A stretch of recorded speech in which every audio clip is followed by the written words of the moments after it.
तो जैसा कि पिछले एपिसोड में हमने देखा था, वांगलिंग को देखकर यहाँ पर वांग जुओ हैरान था कि यार ये कैसे आ गया यहाँ पे, ये तो टेस्ट फेल कर गया था। अब आगे, हालांकि इस दौरान यहाँ पर एक और बंदा था जो कि वांग जुओ से कहता है, अप्रेंटिस ब्रदर, एक्चुअली आप जब ट्रेनिंग में थे 3 महीनों के लिए, तभी इस वांगलिंग ने एंटर किया था और ये पूरी स्टोरी बताता है। अब ये सुन करके वांग जुओ भी हंसने लगता है और वांगलिंग से कहता है, तुमने तो मुझे डरा दिया था, हालांकि तुम यहाँ पहुंच तो गए हो, पर फिर भी मेरे हिसाब से तुम की कंडेंसेशन के फर्स्ट लेयर पे भी नहीं पहुंच पाओगे, तुम्हें तो घर चले जाना चाहिए।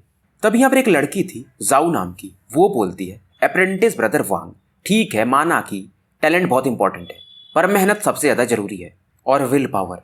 अब यहाँ पर एक और लड़की थी जू नाम से, वो भी कहती है, लेकिन अप्रेंटिस ब्रदर वांग जो कह रहे हैं वो सही है, ये बंदा कल्टीवेटर बिल्कुल नहीं लगता है। वांगलिंग को समझ में आ रहा था कि ये जो वांग जुओ है, ये जो लड़की जाऊ नाम की है, इसे पसंद करता है, पर दूसरी जो लड़की है जू नाम की, वो वांग जुओ को पसंद करती है। फिलहाल यहाँ पर वांग जुओ वांगलिंग को समझाता है कि तुम्हें यहाँ से चले जाना चाहिए, नहीं तो जो कंपटीशन होने वाला है साल के अंत में तुम क्रिपल्ड हो जाओगे। वांगलिंग ने इस कंपटीशन के बारे में सुना था सन डाजू के मुंह से कि अगर जीतने के बाद तुम्हें मैजिकल ट्रेजर मिल सकता है, और ये कंपटीशन 2 पार्ट में ऑर्गेनाइज होता है। वांगलिंग भी हंस के कहता है कि तुम्हें इससे क्या फर्क पड़ता है, मैं तो वैसे भी ट्रैश हूँ। वांग जुओ भी एक्टिंग करता है कि मैं इसलिए चिंता कर रहा हूँ क्योंकि हम लोग रिलेटिव्स हैं, अब क्योंकि तुम्हें फर्क नहीं पड़ता है तो खैर जाने दो। अभी जो लड़की थी जू, ये वांग जुओ से पूछती है, अच्छा तो तुम रिलेटिव्स हो? बाकी भी यहाँ पर जो खड़े थे सभी सरप्राइज थे। और फिलहाल जू इसे समझाती है कि वांग जुओ, वो शायद तुम्हारी भावनाओं को नहीं समझ पा रहा है, आप बहुत अच्छे इंसान हो, जब वो सफर होगा तो उसे खुद समझ में आ जाएगा। और जू कहती है कि मैं समझ रही हूँ, आप चाहते हो कि बेटर हो। अब ये सुन करके वांगलिंग हंसने लगता है कि बेटर, मेरे बारे में ये ऐसा चाहेगा भी। और वांगलिंग एक्टिंग ये करता है कि वांग जुओ, मैं सच में याद रखूंगा, थैंक्स बाय द वे। अब इनकी बात ही चल रही थी, तब यहाँ पर एक और बंदा एंटर करता है और ये था वांग हाओ। फिलहाल ये कुछ पील्स वगैरह बना रहा था, तो ये बोलता है कि जैसे ही पूरा हो जाएगा मैं तुम सभी को बुलाऊंगा। वांग हाओ भी यहाँ पर सरप्राइज था कि वांगलिंग ये एंटर कर गया है, और फिलहाल ये वांगलिंग को कॉन्ग्रेचुलेट करता है और ये बोलता है कि मैंने सुना कि जो हुआ, मैं आपसे बात करना चाहता था, पर ये एरिया काफ़ी स्ट्रिक्ट है, और ये कहता भी है कि मुझे उससे कोई फ़र्क नहीं पड़ता, पर अगर आप टेक्निक्स मास्टर कर लोगे तो अपना बदला ले सकते हो। वांगलिंग वांग हाओ को थैंक्स बोलता है और ये जो भी पुराना मैटर्स था उसके लिए माफ़ी मांगता है, हालांकि दिखने में ये इंसान सही था। अब इस दौरान वांग हाओ अचानक से वांगलिंग को इसके हाथों में चोरी से कुछ पकड़ा देता है। तभी अंदर से एक आवाज़ आती है कि पिल हेल्पर जल्दी आओ। वांग हाओ फिर से पिल हाउस में चला जाता है। वांगलिंग अब इस पील को फिल करता है, ये बेसिकली एक ट्रांसपेरेंट पिल था, टोटल 3 थे ये, और फिलहाल ये कल्टीवेशन वाला जगह था, तो यहाँ पर बैठकर ये कल्टीवेट करने लगता है। अब बाकी भी जो 4 थे और ये लोग भी फिलहाल कल्टीवेशन में लग जाते हैं। समय बीतता है, वांग हाओ फिर से पिल हाउस से बाहर आता है और 5 लो क्वालिटी के स्पिरिचुअल स्टोन्स और 5 ट्रांसपेरेंट पिल इसके साथ में थे। अब ये सभी लोग जाते हैं, अपना अपना पिल वगैरह उठाते हैं और यहाँ से निकल जाते हैं।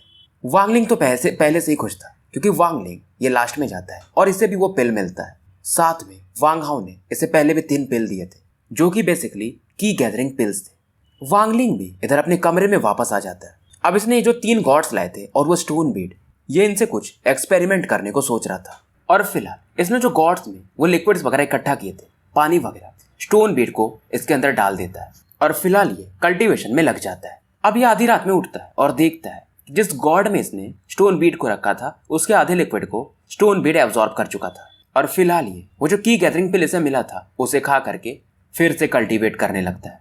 फिलहाल ये सोच रहा था, यार वांग जुओ वो की कंडेंसेशन में 3 महीने में पहुंच चुका है, उसके फर्स्ट लेयर में, शायद टैलेंट ये होना काफ़ी ज़रूरी है।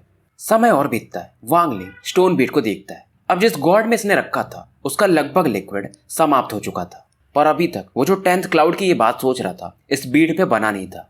और फिलहाल ये फिर से दूसरे गॉड का लिक्विड निकालता है और स्टोन बीड के आसपास इसे छिड़क देता है। अब इसमें थोड़ा जो एक्स्ट्रा लिक्विड था वो वांगलिंग खा जाता है, यानी पी जाता है। अब इसके बॉडी में एक हीटिंग सेंसेशन होता है, ये दोबारा से कल्टीवेट करता है, लेकिन इस बार वो जो हीट था वो गायब नहीं हो रहा था। इसे लगता है कि कुछ तो गड़बड़ है, बल्कि ये जो हीट था ये और भी ज़्यादा कंडेंस होने लगा था और इसे लगता है मन उसकी बॉडी ये जल रही हो। और फिलहाल ये गुब्बारे के समान फूल रहा था, इसकी नसें जो थी वो देखी जा सकती थी, क्योंकि जो लास्ट में इसने वो लिक्विड खाया था उसमें काफ़ी ज़्यादा स्पिरिचुअल एनर्जी थी, क्योंकि गॉड में जब भी स्टोन बीड रखते हैं तो स्पिरिचुअल एनर्जी काफ़ी डेंस होती है। अब इसे समझ में नहीं आ रहा था कि ये करे तो करे क्या, और फिलहाल ये फिर से 1 शॉट एंड 3 लॉन्ग ब्रीथिंग जो एक्सरसाइज थी वो उसे प्रैक्टिस करने लगता है और ये इसका उल्टा टेक्निक यूज करता है, क्योंकि जो मेन टेक्निक थी वो एनर्जी गैदर करती है, पर इसका उल्टा यूज करूंगा तो क्या पता मेरी बॉडी से एनर्जी निकले। और इसका जो गैसिंग था वो लगभग लगभग सही ही था। अब इसकी बॉडी से जो स्पिरिचुअल एनर्जी बाहर निकलती है, स्टोन बीट जो था उसे निकलने लगता है। समय बीतता है और वांगलिंग अब पहले के जैसा हो जाता है। हालांकि इस टेक्निक की वजह से वांगलिंग के बॉडी में वो जो डार्क की था, जो सन डाजू ने इस एक बार इसे ड्रग्स में दिया था, अब वो पूरी तरह से निकल चुका था और फिलहाल ये सो जाता है। लंबे समय बाद ये जागता है और अपने बेड के नीचे देखता है जहां पर इसने स्टोन बीट को रखा था। फाइनली वहां पर उसका जो 10th क्लाउड लेयर था वो बन चुका था और फिलहाल ही वो जो स्प्रिंग वाटर वाला एरिया था वहां पे जाता है। वहां पर जाते ही इस बीट को ये पानी में डालता है और उस पानी को पीने लगता है, पर ज्यादा कुछ फर्क नहीं पड़ता है। अब ये बीट को दोबारा से काटने लगता है। हल्का सा ब्लड भी ये इस बीट में डाल देता है कि क्या पता अब इसके 10 लेयर तो पूरे हो चुके हैं, कुछ तो चमत्कार होना चाहिए। अब गुस्से में इसके पास वो जो स्टोन बाउल था ये उसे स्टोन बीट पर दे मारता है, पर बाउल ही टूट जाता है। कुछ भी कोशिश करता है कोई फर्क पड़ता ही नहीं और गुस्से में स्टोन बीट को ये थोड़ा किनारे में फेंक देता है। ये इसे दोबारा से उठाने जाता है, पर जब ये इसके करीब जाता है तो अचानक से इसे नींद लगने लगता है। ये हैरान था, यार अभी तो कुछ समय पहले मैं सो के उठा हूं। धीरे धीरे ये बीट की तरफ देख रहा था और इसकी नींद गहरी होते जाती है। इसके हाथ में बीट था और वहीं पर ये सो जाता है। फिलहाल इसे ऐसा लगता है कि मानो एक सपना देख रहा हो, एक नए स्पेस में आ चुका हो।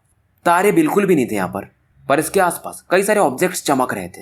हालांकि इस सपने में था, पर इसको ये फील कर सकता था। ये सोच रहा था कि मुझे ऐसा सपना क्यों आ रहा है। इसे समझ में नहीं आ रहा था जागू तो जागू कैसे। फाइनली जब ये वहां पर भी थक जाता है तो अचानक से इसकी आंखें खुल जाती हैं। फिलहाल ये अपने रूम में वापस आ चुका था और बीट को देखता है, पर बीट पर अब पहले जो क्लाउड्स थे वो गायब हो चुके थे और इस पर कुछ शब्द लिखे हुए थे। इसे समझ में नहीं आता, इसमें कुछ नंबर भी था। अब ये अपने सपनों को याद करता है। अब ये फिर से इस बीट को घूरने लगता है और जैसे जैसे ये घूरता है ये फिर से सो जाता है। और इस बार जब यहाँ पर ये पहुंचता है तो ये ऊपर नीचे कूदने लगता है। जैसे पिछली बार ये इधर उधर भटक रहा था वैसा कुछ नहीं करता है। शुरुआत में ये कुछ मीटर ही ऊपर कूद पाता था, पर अब बाद में 1-1 मीटर ऊपर नीचे ये कूदने लगा था। ये फिर से थक जाता है और दोबारा से अपने वाली दुनिया में जाग जाता है। जागने के बाद इस बीट को लेकर ये उछलता है, जैसा कि वहां पे उछल पा रहा था यहाँ पे भी सेम था। फिलहाल इसे समझ में नहीं आता भाई ये चल क्या रहा है। फिर भी ये सोचता है क्या बस ये एक्सरसाइजिंग टेक्निक है, तो भी ये बीट यूजलेस है। फिर ये सोचता है क्या ये बीट टाइम से रिलेटेड है क्या। फिर ये सोचता है अगर ये टाइम से रिलेटेड होगा तो कुछ भी हो जाए, मैं फिर इमॉर्टल बन सकता हूँ। फिलहाल ये अपने लैंप को जलाता है और उसे देखता है कि लैंप अगर मैं फुल कर देता हूँ तो कितने घंटे बाद समाप्त होता है। तो 5 घंटे में लैंप बुझ जाता है। दोबारा से इस बार ये लैंप को फिल करता है और इस बार ये फिर से स्टोन बीट को यूज करता है। इसको देखता है और फिर से ये सो जाता है। फिर से उस डायमेंशन में ये पहुंच चुका था और इस बार ये कुछ नहीं करता है बल्कि ट्रेनिंग में लग जाता है। और साथ में यहाँ पर भी ये टाइम कैलकुलेट कर रहा था। 50 घंटे बीत चुके थे इस वाले डायमेंशन में। ये फिर से थक जाता है, अपनी आंखें खोलता है। जब ये आंखें खोलता है तो जब अपने दुनिया में आता है तो लैंप अभी बुझने वाला था। मतलब इसे समझ में आ चुका था वो जो डायमेंशन है वहां पर समय काफी स्लो है, 10 गुना स्लो है। वहां के 50 घंटे और यहाँ के 5 घंटे बराबर थे। अब इसे लगता है कि शायद मैं कल्टीवेशन की दुनिया में आगे बढ़ सकता हूँ, पर यह सुबह में इसे यूज नहीं कर सकता था, नहीं तो ये पकड़ा जा सकता है। और फिलहाल ये इसे रख लेता है और रूम से बाहर चला जाता है। फिर से माउंटेन की तरफ जाता है, स्प्रिंग वाटर्स को कलेक्ट करता है और इसको स्पिरिचुअल एनर्जी से फील कर लेता है। और रात में 10 बजे अपने रूम में एंटर कर जाता है और दरवाजे वगैरह बंद कर देता था। पानी को पीने के बाद ये फिर से कल्टीवेशन में लग जाता है। अब ये फिर से सेम प्रोसेस रिपीट करता है, यानी उस वाले डायमेंशन में एंटर कर जाता है। और पहले से अब ये अलग फील कर रहा था, क्योंकि जब सन डाजू इसे मेडिसिन देता था तो इसकी स्पिरिचुअल एनर्जी वो गैदर तो होती थी, और जैसे इसका कल्टीवेशन खत्म होता था स्पिरिचुअल एनर्जी मानो फिर से बाहर निकल जाती थी, कंडेंस फॉर्म में नहीं रह पाती थी।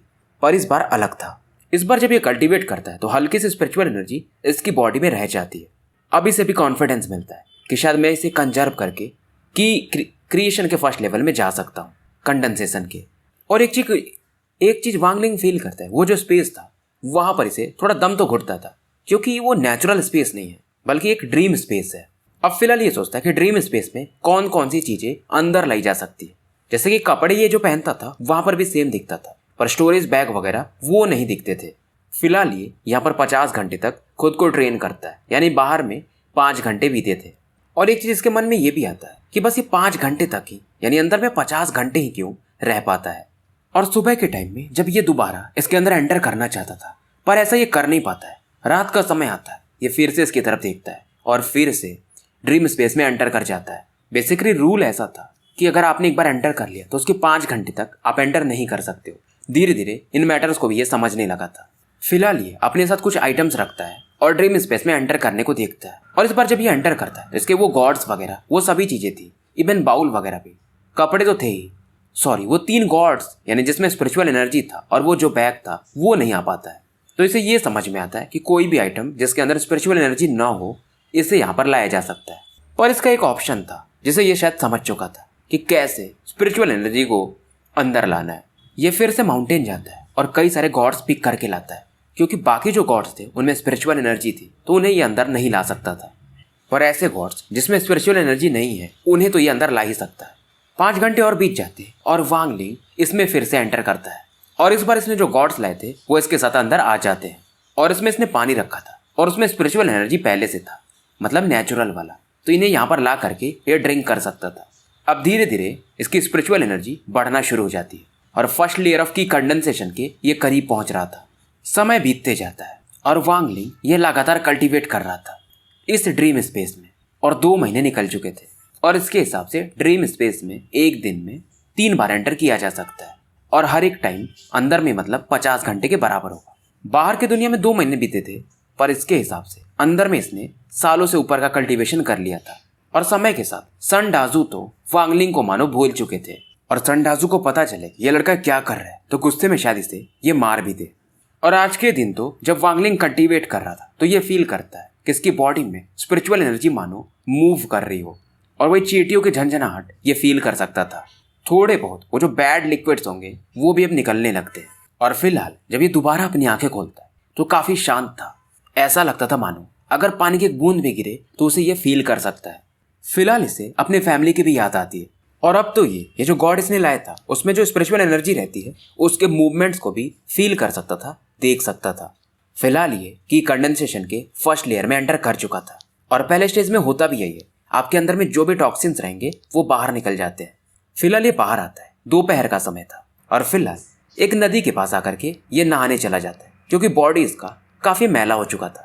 और यहाँ पर नहाने के बाद एक टेक्निक इसने जो सीखी थी, अट्रैक्टिव फोर्स टेक्निक, इसे ये यूज करके देखता है, जो कि काफी बेसिक टेक्निक माना जाता है। और इसके पास कुछ और भी टेक्निक्स थे जैसे कि फायर बॉल, अर्थ स्प्लिटिंग टेक्निक। अभी जब ये फायर बॉल टेक्निक यूज करने को देखता है तो बार बार ये फेल हो जाता है। फिर से ये सोचता है यार टैलेंट, वो तो टैलेंट ही होता है ना। और दोबारा ये वो जो अर्थ स्प्लिटिंग टेक्निक था उसे प्रैक्टिस करने में लग जाता है, और लास्ट में फिर से वही same technique, attraction force technique, ये यूज करता है। पर अभी भी ये सेटिस्फाइड नहीं था, और इसे ये लगता है कि अट्रैक्शन फोर्स में शायद ये ज़्यादा जल्दी सक्सेसफुल हो जाएगा, तो इसमें ज़्यादा फोकस करता है। दोबारा से वापस आता है और ईस्ट गेट से ये एंटर कर रहा था। कुछ लोगों की आवाज़ें इसे फिर से सुनने मिलती है, और वही सेम वीजली गाय यानी ये जो येलो कलर वाला बंदा था उससे जैंग हो बातें कर रहा था कि आपने मुझे पहले बोला था कि इतनी लकड़ियाँ लानी है, आपने बढ़ा क्यों दिया। जैंग हो इसका वही पुराना रूममेट, और जैंग हो ये मना कर रहा था कि मैं ये काम नहीं कर सकता, और जैंग हो इस पे कुछ आरोप भी लगाता है, इसने कुछ टालिस्मैन वगैरह देखे थे। अब ये देख करके लियू काफी गुस्से में आ जाता है और कहता है लगता है तुम अपनी फैमिली के साथ मरना चाहते हो। और फिलहाल ये जो लियू था जैंग हो पर अटैक कर देता है। वांग लिंग इधर बढ़ता तो है पर इसके पास उतना टाइम नहीं था कि ये रोक पाए, तो ये तुरंत ही वो जो अट्रैक्शन फोर्स था उसे यूज करने लगता है। हालांकि लियू हल्का सा डैगर जैंग हो के चेस्ट में गड़ा देता है, पर उससे ज्यादा नहीं, क्योंकि वांग लिंग एक अट्रैक्शन फोर्स से इसे अपनी तरफ खींचने लगा था। और लियू फील करता है कि इसका जो कंट्रोल है इस डैगर के ऊपर वो कमजोर होते जा रहा है, और वांग लिंग ये पहली बार टेक्निक यूज कर रहा था। फाइनली इधर जैंग हो आजाद हो जाता है, और लियू ये तो काफी डर चुका था, और जैंग हो तुरंत एक एक्स उठाता है और उसके अपोजिट साइड से लियू को एक दे मारता है। लियू फिलहाल ये बेहोश हो जाता है, पर जैंग हो ये रुकता नहीं है, ये बेसिकली लियू को मार देता है। वांग लिंग भी हैरान था कि जैंग हो तुमने क्या किया। अब जैंग हो कहता है कि अगर मैं इसे नहीं मारता तो ये मुझे मार देता। वांग लिंग शांत हो जाता है, पहली बार इसने ऐसा कुछ सीन देखा था, वो भी एकदम ब्लडी। फिलहाल जैंग हो इस बंदे की तलाशी लेता है और कई सारे टालिस्मैन और बुक्स वगैरह निकालता है, और फिलहाल ये वांग लिंग से कहता है कि तुमने आज मुझे बचाया है, मैं इसे हमेशा याद रखूंगा। और हैंग्यू से इसमें तो शायद मैं रह भी नहीं सकता। और एक टालिस्मैन था जैसे कि डिजास्टर कॉजिंग इमोर्टल टालिस्मैन कहता है, इसी को इसे पूरा मैटर हुआ था, तो फिलहाल ये इसे वांग लिंग को दे देता है। वांग लिंग इसे कहता है यार लेकिन तुम्हें इसे मारना नहीं चाहिए था। जांग हो कहता है छोड़ो इन सब बातों को, और अगर तुम मुझे दोस्त मानते हो तो इस टालिस्मैन को रख लो। जाने से पहले जांग हो कहता है कि इसे मैंने मारा है तो सेक्ट मुझे ढूंढेगा, तुम इसका टेंशन मत लेना।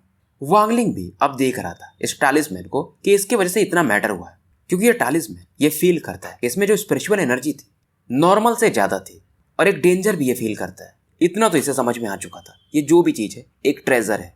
और फिलहाल ये जो लाश थी इसे एक यूनिवर्सल बैग में भर लेता है, क्योंकि इसे मालूम था अगर लाश को ठिकाने नहीं लगा गया तो जांगू की स्पीड के हिसाब से ये अंदर ही कहीं पकड़ा जाएगा। ब्लड वगैरह को ये भी साफ कर देता है। फिलहाल ये खुद को शांत करता है और यहाँ से निकल जाता है। वापस आने के बाद ये ड्रीम स्पेस में एक बार फिर से एंटर कर जाता है, और फिलहाल यहाँ पर ये ज़्यादा कल्टीवेशन में फोकस नहीं करता है, बल्कि वो जो अट्रैक्शन फोर्स टेक्निक था उसे और भी कंट्रोल करने में लग जाता है। और फिलहाल ये जो गॉड था इसके सामने में उसे कंट्रोल करने को देखता है, पर अगर ये 10 बार ट्राई करता है तो उसमें से 3 बार ही सफल होता है। पर समय के साथ ये 4 बार हो जाता है, पर इसे 10 on 10 करना था। और फर्स्ट लेयर ऑफ कंडेंसेशन से सेकंड लेयर में जाने के लिए कुछ स्पेसिफिक चैंट यूज करने पड़ते थे, और फिलहाल ये उसी चीज को प्रैक्टिस कर रहा था। और जब इसे ये चैंट करता है तो इसे ऐसा लगता है मानो इसके बॉडी में उबलता हुआ पानी किसी ने डाल दिया हो। हालांकि इस बार ये ट्राई करता है पर सेकंड लेयर में ये एंटर नहीं कर पाता है, और इस प्लान के हिसाब से ये दिन और रात ट्रेनिंग में लग जाता है। और समय के साथ अट्रैक्शन फोर्स पर इसका मास्टरी भी काफी बढ़ चुका था, और बीच बीच में ये सेकंड लेयर के लिए भी ट्राई करता है, पर अभी तक ये बस फेल होते जाता है। बाहर की दुनिया में 15 दिन और निकल चुके थे, और यहाँ पर ट्रेनिंग करते हुए इसे 3 महीने और हो चुके थे।